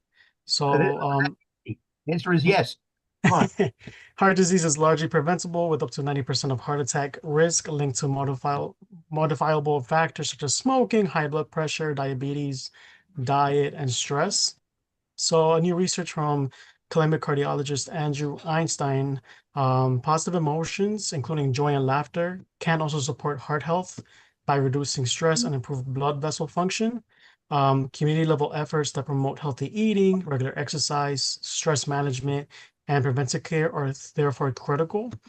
Even small, consistent lifestyle changes can significantly reduce cardiovascular risk and improve overall community well-being. And I included the link there if you would like to read more about that. How a Columbia neurologist is changing the outlook for children with a devastating muscle disease. So Columbia neurologist Mikio Hirano, he developed the first FDA-approved treatment for TK2 deficiency, a rare and previously fatal mitochondrial disease. His research led to the 2025 approval of Kigevi, I think that's how you pronounce it, significantly improving survival and motor function in affected children. This breakthrough highlights the power of sustained academic research and clinical collaboration to transform once untreatable diseases and bring renewed hope to families facing these rare conditions. And I also included the link there for you to read more. And new details on how respiratory pandemics rapidly spread through cities. So researchers at Columbia Milliman School of Public Health reconstructed how the 2009 H1N1 and the 2020 COVID-19 pandemics spread across more than 300 U.S. metropolitan areas. Their findings showed that both viruses circulated widely within weeks, often before detection or intervention, largely driven by air travel and major transmission hubs like New York City. This research matters because it underscores how quickly respiratory pandemics can spread and how difficult early containment can be. The study highlights the importance of strengthening early detection systems, such as expanded wastewater surveillance and investing in proactive public health infrastructure to better protect communities during future outbreaks. And I also included the link there if you'd like to read more about that. Yeah, this could be this is something we probably should look into further. It seems like it has a lot of ramifications and help us understand what we went through during the height of that pandemic. Okay. Noted. Next up is the community health and other initiatives. So Columbia's mobile dental program receives New York State grants. So Columbia University College of Dental Medicine, they received a 5-year $294K grant from New York State to support its mobile school-based dental program serving Washington Heights and Harlem. The program provides preventive and limited restorative care directly in 13 public schools and multiple Head Starts sites at no cost to families. So by delivering the services on site, the initiative reduces common barriers to care and promotes early intervention, supporting improved oral health outcomes for children in North Manhattan. And other upcoming events and other opportunities. So just a friendly reminder that the State Pre-College Enrichment Program, or SPREP, the applications are out and the deadline to apply is April 15th. In Touch program applications are out as well. This is a free 8-week program covering topics such as stroke, diabetes, hypertension, and healthy eating, and includes hands-on skills like blood pressure measurement and A1C testing. And participants will gain a Columbia CHW certification and also have opportunities to engage in alumni and research activities. The training period is from March 26th to May 21st, Tuesdays through Thursdays from 10 a.m. to 1 p.m. And I also included the link there if you know of anyone that would like to register and apply. Saturday Science, the Human Machine. So explore the human machine and discover how brains helps us think, move, and learn. March 28th from 1 to 4 p.m. at the Columbia Jerome L. Green Science Center. Through hands-on activities and interactive demonstrations, you can learn the amazing systems to help our brains think, move, and grow. This event will be held at 605 West 129th Street. And I also included the link there if you would like to register for that. Parkinson's disease, how to talk about Parkinson's in your community.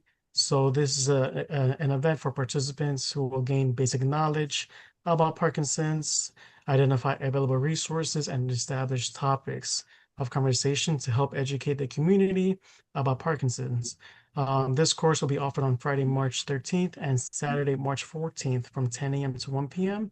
And this event will take place at the Columbia Community Partnership for Health at 394 Washington, ground floor.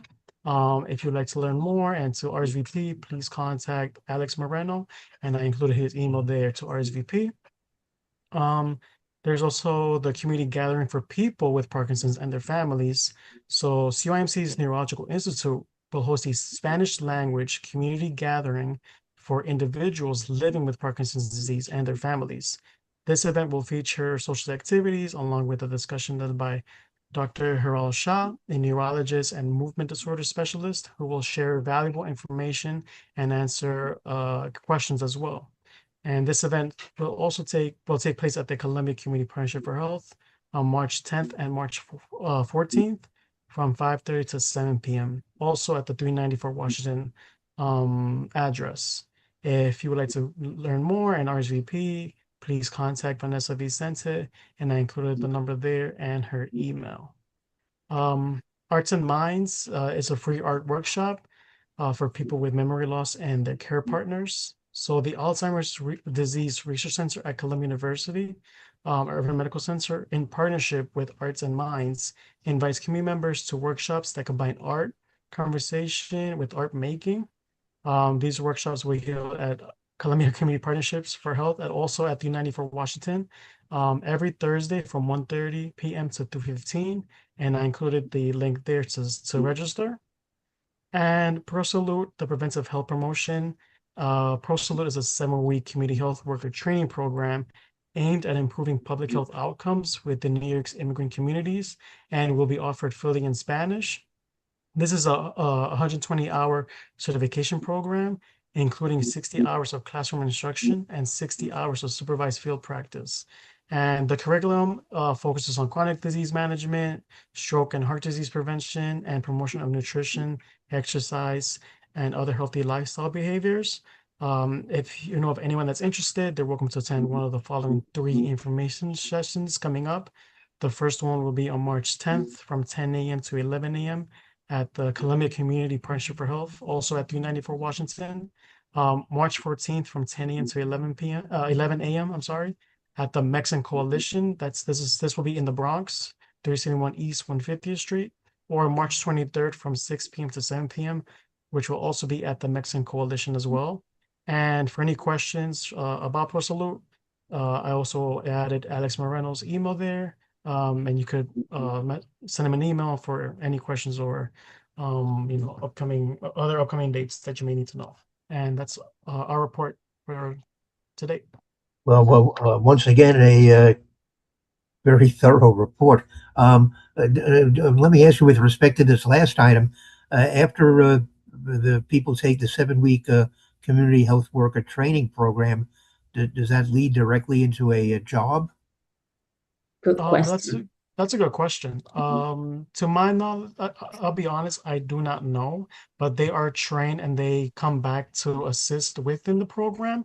I may assume they may give them a stipend of some sort after, because I did hear that they come back and help with new participants that attend or register for this program. But I could verify that for you if you need me to. But I'll definitely circle back. We once were talking about it, having a pretty active community health worker program in Washington Heights. Maybe Sandra would know whether it still exists, whether we're still employing these health workers within our district. To check with her if you don't mind. Yeah, of course. I have for Ozzy. I still have in mind the cancer, the proteins, and the milk proteins and the cancer. I did ask. That's very specific. That's what they told me. So they're looking into it. I'm still following up to see if there's any researcher or a doc or somebody has done something related to that. But the contact that I have, they said if you would like other presentations regarding like other types of cancer, please let me know, and they will definitely send a speaker to present if needed. But I'm still following up on that ask. And Thank you. Diego, you sent me an email and I'm sorry I didn't respond to you, about the environmental assessment statement for the Zeta Charter School at Broadway and 181st Street. I'll send you the link. It's according to Wayne Benjamin, it's an 8,000-page document. I don't know if that's.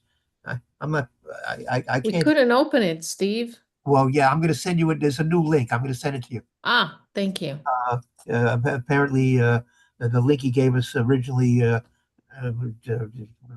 was timed out or something, and there's a new link. I'll forward it to you. I'll forward it to all the committee members, because we're going to end up discussing it at our next meeting, and we should at least try to look it over. But Diego, were you asking about it out of a personal or professional interest? Just a personal interest, because I live literally 2 blocks away from that, so I just want to learn more. Because I tell you, considering the length of this document, whether it's 800 or 8,000 pages,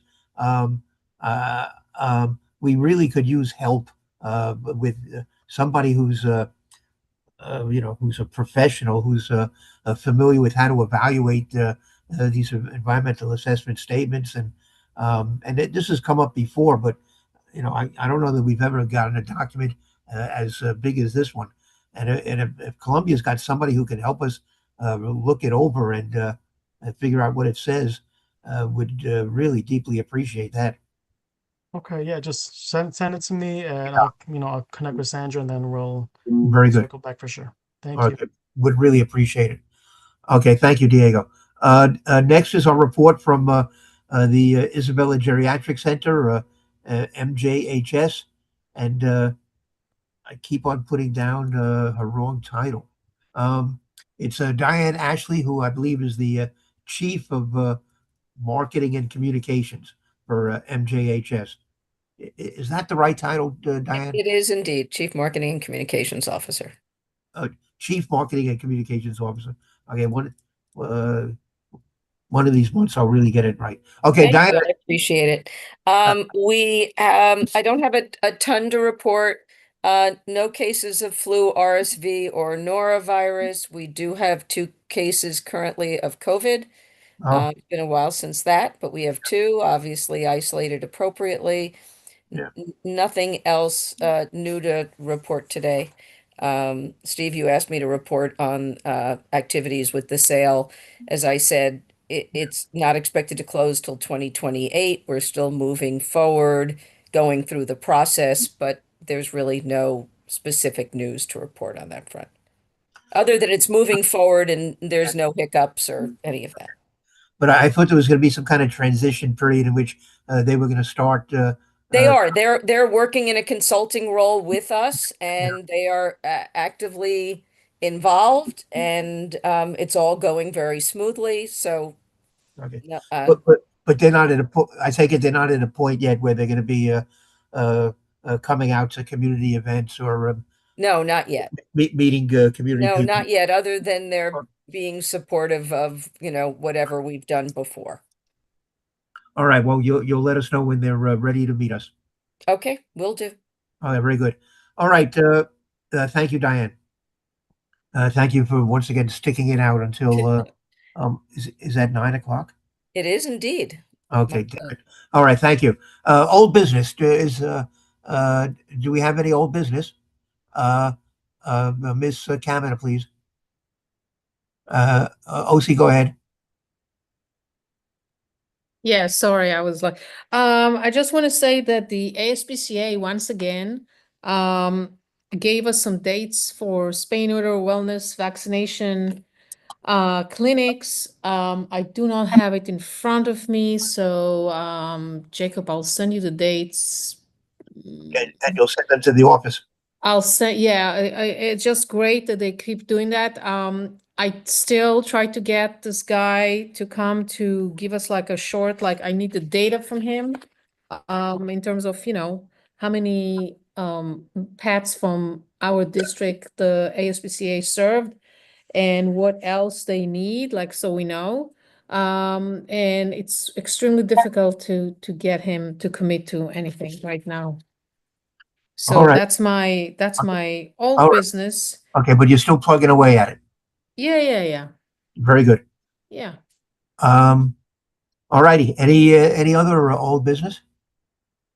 Okay. Under new business, just want to mention, as I did earlier, that we have this lengthy environmental assessment statement for the Zeta Charter School, which is proposed to be built on the site of the old RKO Coliseum at Broadway and 181st Street. We're going to be looking over that statement and I guess inviting a representative of the charter school to come. And but I'll be sending you a link to the document. Please look it over before our next meeting, and let's try to come up with a list of questions that maybe I can forward to the school in advance of the meeting. OC, you have a question? No, I have new business. Okay, well, before I get to you, I promised Richard that he could say something under new business. Richard, are you with us? I am. Am I heard? Am I unmuted? I can hear you clearly. I will be very brief. I also serve on our committee for concerns on the aging. For the last 2 months, we have been doing a fairly extensive discussion on ageism, looking to work, see what other campaigns are out there to educate ourselves and to look at how that could be part of our work in Upper Manhattan and CB12. At the committee's meeting this morning, we decided that we would like to reach out to other committees, and rather than trying to do joint meetings, since the aging meets during the day and most other committees meet in the evening, we'd like to have something on a future committee calendar where we can discuss the issue of aging, talk about the ways that it includes health and environmental issues, such as the impact of aging on older people, older adults, physical and mental health, etc. And it was a request earlier today to Steve to schedule this for the earliest upcoming meeting possible. And would there be a particular guest speaker on the subject? I would be glad to work with you on that. At this point, the committee is prepared to carry the discussion, but I just think with the substance and history of this committee, we might look for a guest speaker between now and whenever we're scheduled. That, you know, perhaps there is someone, I mean, there may be any of a number of professionals, but given our relationships with the medical center, there may be a geriatric or other specialist who would have particular knowledge in this area. Glad to just stay in touch with you Yeah. and keep Aging Committee Chair Mary Anderson in the loop. Okay, very good. Yeah, there's got to be somebody at the medical center who could speak on this. All right, very good. I'll take that on as an assignment, but if you come up with that person, glad to work with you. Okay, what Diego, are you with us? Yes, I'm sorry, I had to step away for a bit. Okay, did you so did you just miss what Richard had to say about having a discussion at one of our future meetings about ageism and whether or not we could get a professional from the medical center maybe to speak on that question? Our understanding is that the science, as well as our own lived experiences, say that ageism has a significant impact on physical and mental health of older adults. Okay. I made a note on that. All right. See what you can and send it to both Steve and me. Okay, well All done. right. Thank you. All right, thank you. We've been joined by our chair of the board, Anthony Viola. Anthony, did you want to speak at this point? I do, but I'll let OC go first. Okay, thank you. OC, go ahead.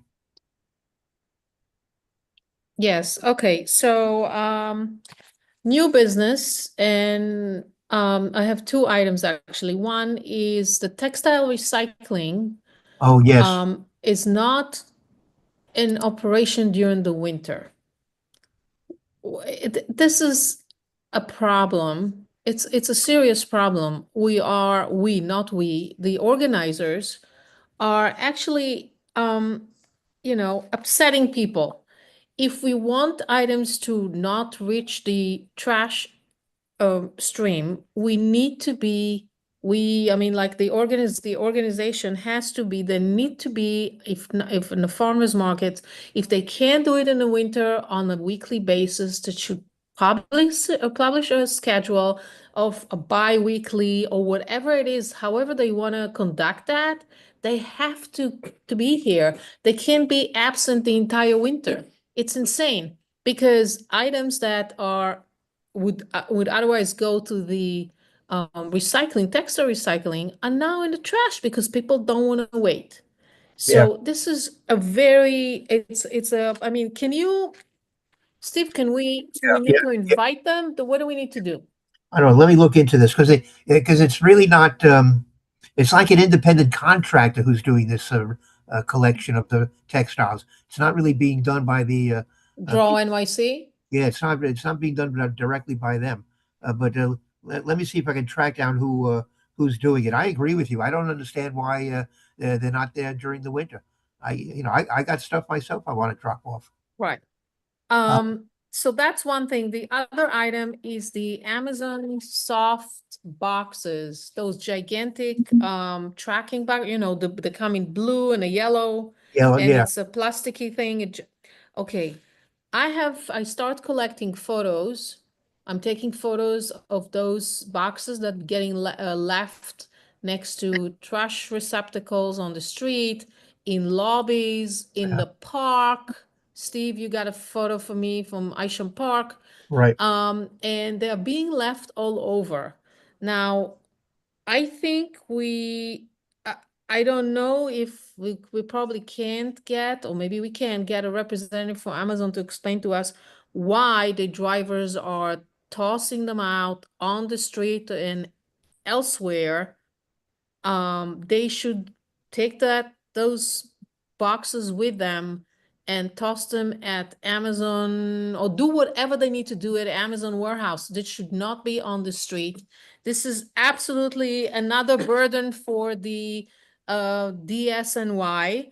and I think we need to address it.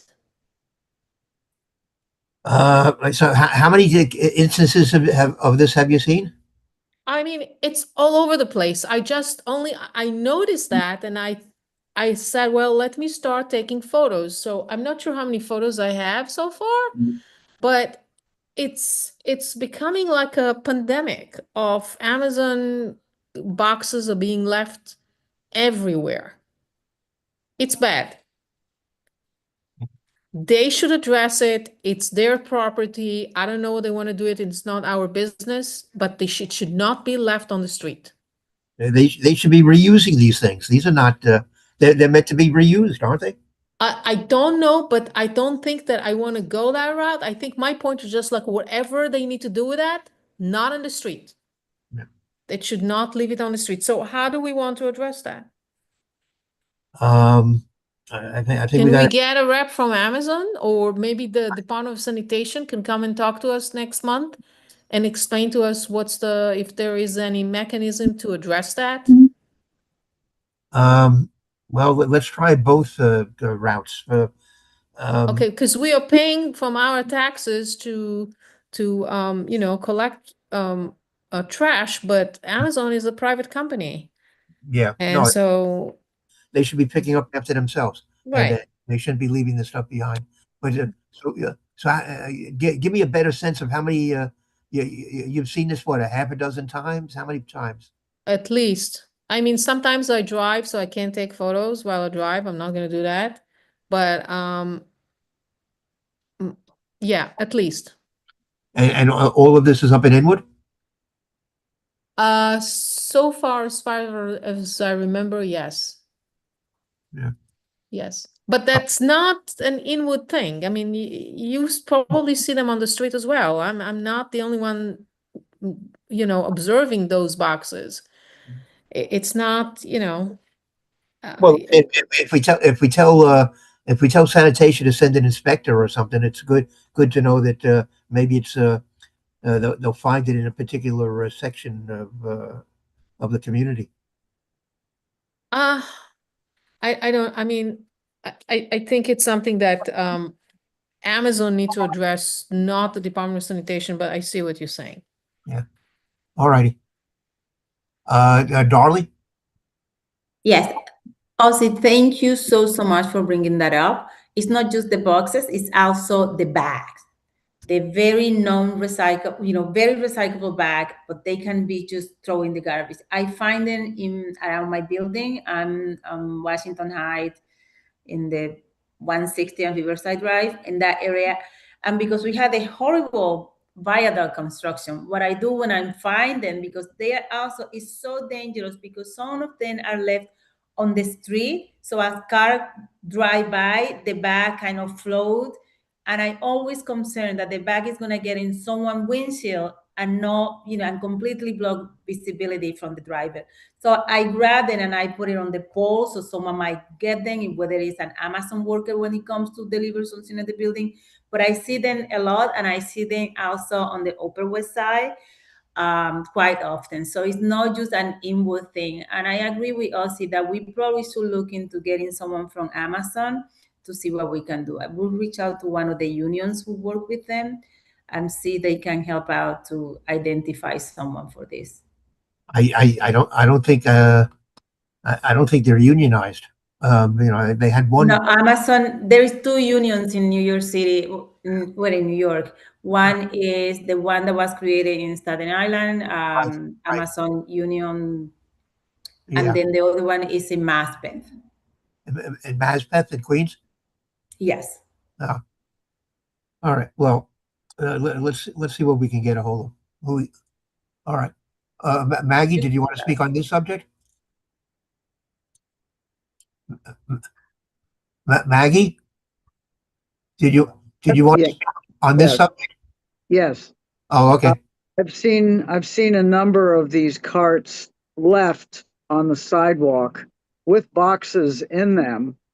So and there's been so much theft of packages. So while you're talking to Amazon, I think it's important to bring up that their quality control leaves something to be desired on the delivery. Oh, well, yeah, that's another huge question. I mean, it's unbelievable how much package theft there is. All righty. All right, do we have any other new business before I turn to Anthony? So my item is related to new business, unless Steve, you've already raised it, which was regarding the bill that is being sponsored by Senator Robert Jackson in relation to establishing standards for staffing for 911 emergency employees. Oh gosh, thank you for bringing this up. I forgot to bring it up. So we've gotten a little bit more context about the background of the bill, the support the bill has gotten so far. I know that the senator's office was trying to send representation if they had the availability. Tonight they were actually at housing talking about a different bill, and so they weren't able to attend this meeting this evening, but they were able to provide some supplemental materials, which I know Yes. probably haven't yet made their way around the committee. No, yeah, let me send it. I just got it, I think today. Yeah, I maybe believe they sent it yesterday. Okay, maybe it was yesterday, but I guess I only looked at it today. Yeah, there's a one-page synopsis of the bill, and then a couple of memorandums or letters of support That's right. from different EMS unions, and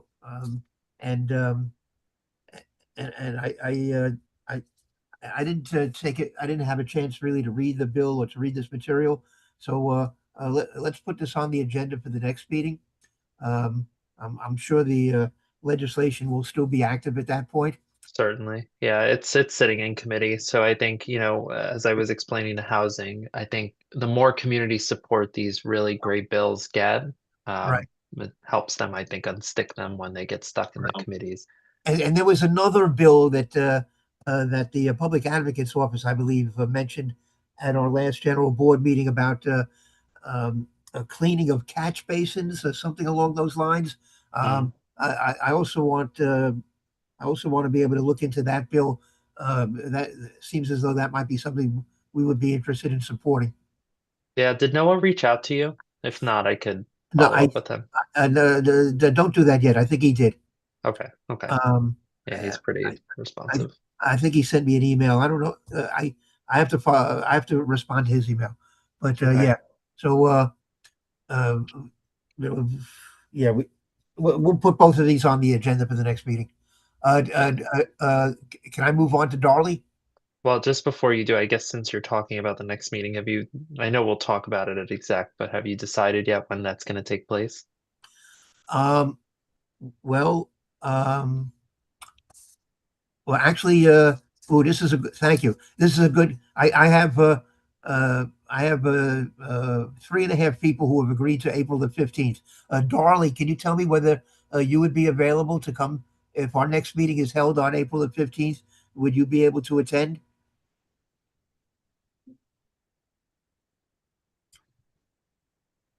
Darley, come back to us. Yes, I can attend on the 15th, at least as Okay, of now. okay. Well, now, okay, you put us over the edge. So yeah, we're gonna do. We have enough people here. We would have a quorum on the 15th. At 7 p.m. Yes, yeah, please, yes. Great, thank you. All right, but Steve, I'm not sure I can, but I can always send you a note.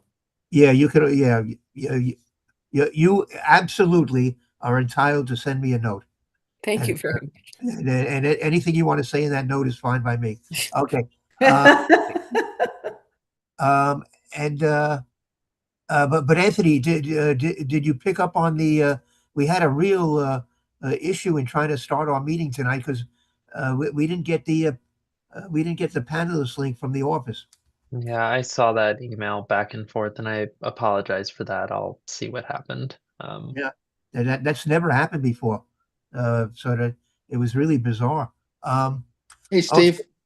Who was that? Richard? It's Richard. Are you asking me to allow you to speak again? I believe I did once last year also. Oh, once last year. Go ahead. I just want to take advantage of the situation. We just sent a slightly critical comment Anthony's way, but I also think that this committee and all of us should be appreciative of what he's done to take us through transition time, through staff transition. It was quite a task to do that, and it's appreciated. Thank you. I appreciate that. All right, let's make sure those comments are entered into the record. Anyone else have any announcements? I think we're finished with new business. Any announcements? Okay, good. Hearing none. So it looks as though our next meeting will be April the 15th. It looks as though we're going to get the presentation that had been promised tonight from the hospital on its community health needs assessment and its community service plan. We're also going to be reviewing the environmental assessment statement for the Zeta Charter Schools. And then we have these two pieces of legislation that we're also going to take a look at. So, Steve, are you going to send the link for the Zeta? Yes. Okay. Yeah, and hopefully you won't have any trouble accessing it. Yeah, I'll try to do that. If I don't get to it tonight, I'll do it in the morning. Okay, thanks. No, I'm going to do it tonight. Okay. So we're going to, Jacob, are you still with us? Sure am. Okay, thank you, Jacob. We're going to adjourn this meeting at 9:23 p.m. I want to thank you all for coming, and want to thank Anthony for joining us as well. Thank you all, and we'll see each other again on April the 15th. And that day, of course, has special meeting. So don't forget whatever else you have to do that day or by that day. All right, thank you all. Take care. Thank you, Steve. Bye. Bye, guys. Good night, everyone. Bye. Thank you. See you, Steve.